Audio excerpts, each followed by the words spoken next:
আসসালামু আলাইকুম। যে যেখানে আছেন আশা করি সকলেই খুব ভালো আছেন। তো আজকে নতুন একটি ভিডিও নিয়ে আবার আপনাদের মধ্যে হাজির হলাম। আজকে তেমন মনটাও ভালো নাই, তারপরে শরীরটাও তেমন ভালো নয়। গরমে ঠান্ডা লেগে আসলে গলার মধ্যে একটু সমস্যা হয়ে গেছে। কথা বলতে হয়তোবা একটু সমস্যা লাগতে পারে, তো ক্ষমার দৃষ্টিতে দেখবেন। আর আজকে কিন্তু প্রচণ্ড রোদ, তো ঘরেই রান্না করতে হবে। আর এদিক দিয়ে চলে আসলাম একটা লাউ নিয়ে যাওয়ার জন্য। তো লাউটা আসলে কি দিয়ে পারবো এটাই নিয়ে আসি নাই, তো চলে আসছি লাউ নেওয়ার জন্য। তো এমনিতেই ঘুরিয়ে ঘুরিয়ে লাউটা পেরে নিচ্ছি, আর লাউটা কিন্তু অনেক কচি।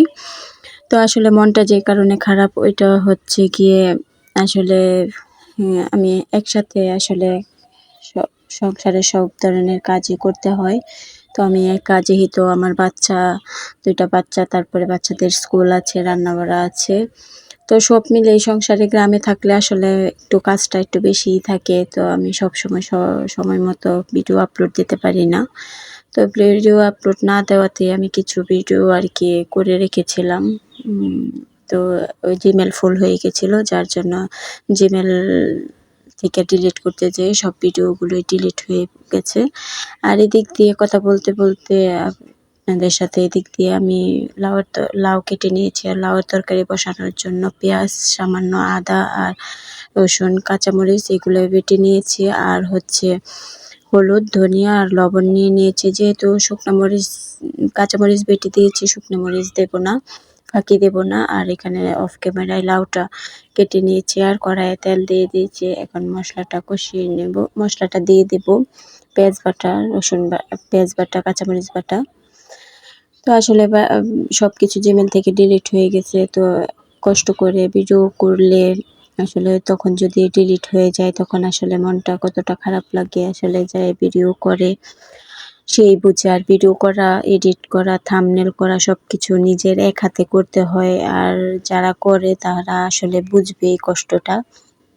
তো যাই হোক, আল্লাহ যা করে ভালোর জন্যই করে।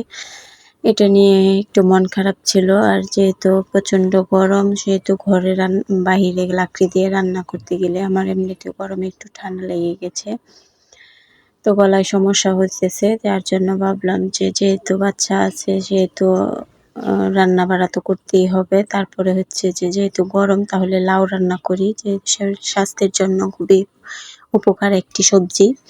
তো তার জন্য লাউ নিয়ে নিলাম। আর আজকে লাউটা রান্না করতেছি হচ্ছে শোল মাছ দিয়ে। শোল মাছের ভিডিওটাই করা ছিল। মেহমান আসছিল আমাদের বাসা থেকে, তো ওই মেহমানদের একটা ভিডিও করা ছিল। তো ওই ভিডিওটাই ডিলিট হয়ে গেছে। আরও ভিডিও ছিল। আর আমার মতো কে কে রান্না বসিয়ে চুলা বারবার মোছার অভ্যাস আছে কমেন্ট করে জানাবেন। কত ভিডিও ডিলিট হয়ে গেছে, ওইটার মন থেকে একটু কষ্ট লাগতেছিল। তার উপরে আবার নিজেরই অসাবধানতাবশত আসলে যে স্ট্যান্ড দিয়ে ভিডিও করি, ওই স্ট্যান্ডটাও ভেঙে গেছে। তো তার জন্য হাতে ধরে তারপর ভিডিও করতেছি। ভিডিও হয়তোবা একটু নড়াচড়া করতে পারে, সবাই ক্ষমার দৃষ্টিতে দেখবেন। তো এই তো এদিক দিয়ে ভিডিও কথা বলতে বলতে লাউটা কষানো হয়ে গেছে। আবারও সামান্য পানি দিয়ে ঢাকা দিয়ে দিয়েছি। তো আজকের ভিডিওটি এ পর্যন্তই ছিল। পরবর্তী নতুন কোনো ভিডিও নিয়ে আবার আপনাদের মধ্যে হাজির হব। কষ্ট করে ভিডিওটি দেখার জন্য অসংখ্য ধন্যবাদ। তো ভালো থাকবেন, সুস্থ থাকবেন। আল্লাহ হাফিজ।